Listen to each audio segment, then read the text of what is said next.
Good morning, everybody. Another edition of On the Road Again with Shaggy. And in this episode, we are going to tackle probably one of our most recurring topics, some more relationship advice.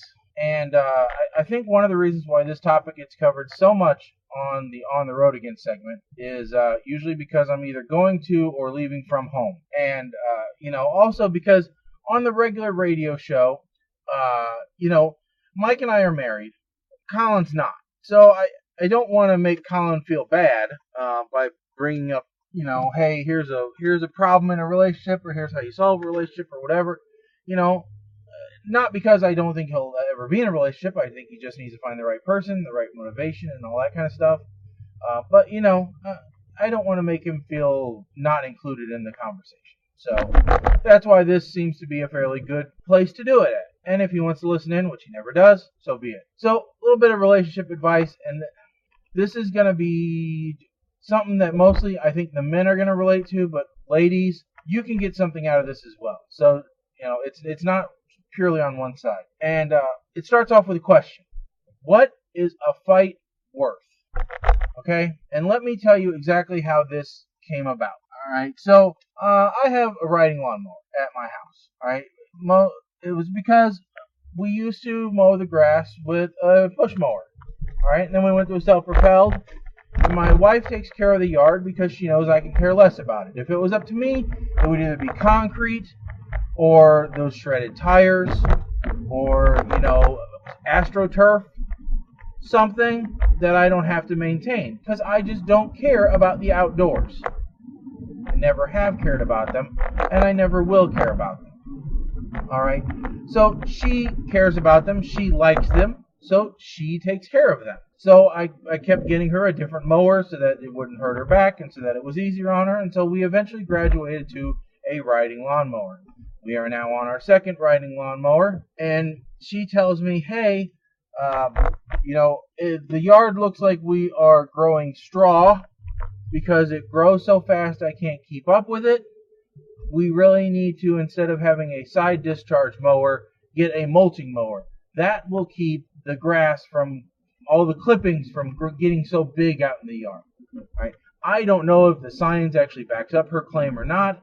All I know is she thinks that will fix the problem. So that's what I'm going to do. Because then if it does work, great, she's happy. If it doesn't work, it's not my fault. All right? Because it wasn't my idea. It's not my fault because I didn't say to do it. So I decided I'm going to try and take the easy way out. I'm going to call this company that will actually come and pick up the mower, and they will take it to their location. I tell them, hey, I want a mulching kit installed, and they go, oh, well, do you also want our annual service done to it? I go, oh, what's that? They go, well, we'll change out all the fluids, and we'll change out all the filters. I'm like, oh, okay, sure, because we haven't done that in the 4 years we've owned the mower, so it probably needs to be done. Because I'm like, how often should it be done? And they go, oh, every year. I'm like, oh, okay, that's kind of like changing the oil in your car. You wait until it's 3 or 4 times past when it should be done, and then you finally do it. So I come home so that I'm home when they come and pick it up so that she doesn't have to worry about it. They're late, of course. I stay past when I should so that I can make sure I'm there. They pick it up. They take it off. And they work on it. And then I get a call yesterday going, hey, your mower's done. We just need to know if we picked it up, when we should drop it off, and how you want to pay for this. So I go, okie dokie. I call them back. And so I say, hey, you guys can drop it off as soon as you want. Just leave it in the driveway. No big deal. We live in a pretty decent neighborhood. I don't think anybody's going to drive away with it. And they go, oh, by the way, they don't sell mulching blades for your mower. They only sell a kit. And I said, all right, so? And they said, well, we didn't do anything because we didn't know if you wanted the kit. I said, well, obviously, if I said, the first thing out of my mouth when I called you guys was, hey, I need a mulching adapter, a mulching kit, whatever it takes to mulch. That's what I want done to the mower. And they go, oh, well, we thought that you just wanted a service and then the mulching blade. Like, what kind of mulching blade goes on a side discharge mower? See, because the idea behind a mulcher is it recycles the grass back through so that it chops it tiny. If you have a side discharge, there's no such thing as recycling because it throws it out the side before it has a chance to go round and round again through the blades. So I was confused as to how they could possibly misinterpret my instructions. But at the same time, the wife had already asked me like twice, when's the mower coming back? How long are they keeping the mower? The grass is already getting too tall. What are we going to do? And so I said, you know what, guys? Just bring back the mower. Because they tell me, oh, we don't have the part in stock. We're going to have to order the part. The part won't be here till next week. You're going to have to pay extra to get it shipped quicker.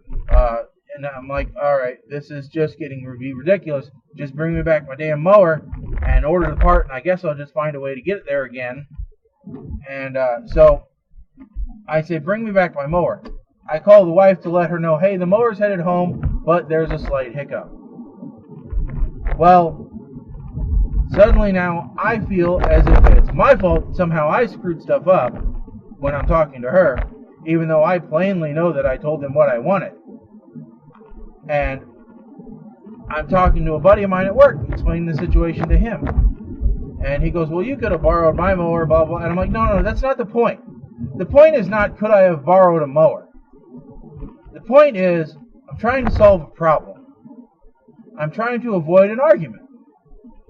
I was paying to solve the, hey, we really need a mulcher argument, and it didn't matter to me what it cost.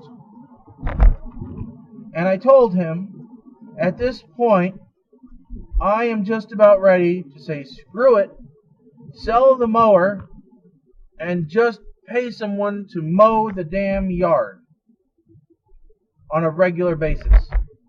And he says, well, that sounds silly. You already have a mower. Why would you do that? My answer is because it eliminates an argument. I just tell whoever it is I hire, hey, I want the yard mulched. It is then their responsibility to do it, to make sure they have the right equipment. I don't have to pay for a mower. I don't have to worry about storing a mower.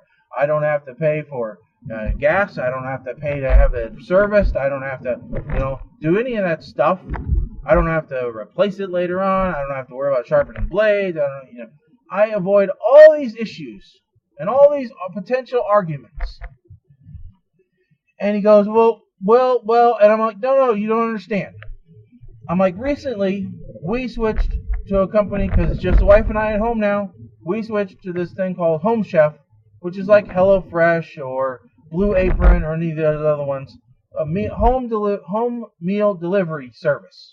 Right?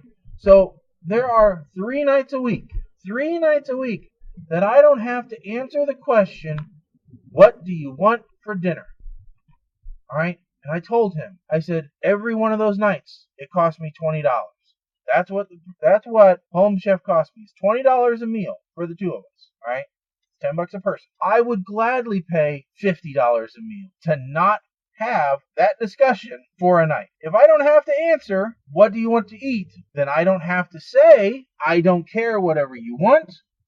Which means we don't have to have the argument of, I'm tired of deciding, why won't you just tell me what you want to eat? I'll cook anything, yada, yada, yada. Okay? I've said it a million times on this channel. Guys, sometimes just have a completely empty brain. Alright? Most of the time, our brains are in idle. There's absolutely nothing going on. Alright? They're kicked into neutral, and it's just blank space up there. Alright? It's just static on the TV screen of our lives. Alright? That's it. We don't, there's nothing else up there for us to think about. And most of the time, we don't have an opinion. We just want whatever answer isn't going to result in a fight. So, my thing is, if you find an opportunity, no matter how much it costs as a man, to bypass an argument or to cut short an argument, you will most likely be willing to do whatever it takes to do that. Okay? So just like me and paying somebody else to do the mower, paying somebody else to decide what you're going to eat for a meal, I think that those things are a good thing. They may cost a little bit more, but the peace of mind, think of it as therapy. Think of it as couples therapy. All right? Home delivered meals is couples therapy. That should be their tagline for advertising. They should really listen to this blog. All the home delivery services, all the house cleaning services, the lawnmower services, the whatever honeydew type service, gutter cleaning services. You guys should listen to this blog and say your advertising should just be, want to stop a fight? Want to avoid a fight? Want to stop an argument? Want to stop something before it starts? Here's what we charge. Is it worth it? Because almost every man will say, you betcha. I don't care if I got to work an extra hour at work to afford to do this. I'm going to do it because it is worth it in my brain. That may sound like the laziest concept in the world. I'm sure women are right now yelling at me going, you are just giving up on your relationship. Avoiding arguments isn't healthy. I say, nay, nay. I say, how is it not healthy to avoid an argument for something that we really don't care about? If we have a strong opinion, okay, if we really do have a strong opinion, then we will voice it. But the number of things that we have a strong opinion about are so small. I mean, really, they are so insignificant in relationship to everything that we have to make a decision about, or that you ask us to make a decision about, or do, or whatever, okay? I understand. Women want us to be involved. I get it, all right? I really do. I understand that, and to some degree, I agree with you. But you have to understand, most of the time, we just don't care. It's a sad, sad fact. And I'm not saying that it's right, okay? But would you rather us not care and it still get done, or still get decided, or whatever? Or would you rather us not care and have an argument, which is going to lead to hurt feelings, or somebody slamming a door, or sleeping on a couch, or whatever, over something that wasn't a big deal in the first place? To us, all right? If something is a huge deal to you, then maybe let us know. Hey, listen, on a scale of 1 to 10, this is a 9. Maybe don't outsource this to somebody else. But on, hey, what do you want for dinner? Okay, fine, send that off to an Indian company. That's all right. They can do support for this. I'm fine with that. So anyway, I just wanted to give you my thoughts on a way to make your relationship a little bit better. Figure out what an argument is worth before you have them, and then decide, is there a way I can pay to avoid it? If there is, and if it's equal to or less than what the argument is worth, guys, break out the checkbook, the debit card, whatever, and pay for it. All right? I think you'll be happier in the long run. I think your marriage will be better. And I am curious as to if you agree or disagree with my opinion here. This is one of those where I could be 100% wrong. I could be the most wrongest person ever. All right? But I somehow think this is going to be one of those polarizing things where guys are going to say I'm wrong, I'm right. Women are going to say I'm wrong. And I want to know, what do you think? So comment on this post, like, share, tweet, all those good things. Rate the show. I want to know what you think on this topic. If you want to hear more relationship advice from Shaggy, because I'm sure I've got more pearls of wisdom on how to make your relationship better. Till then, I will see you next time I'm on the road.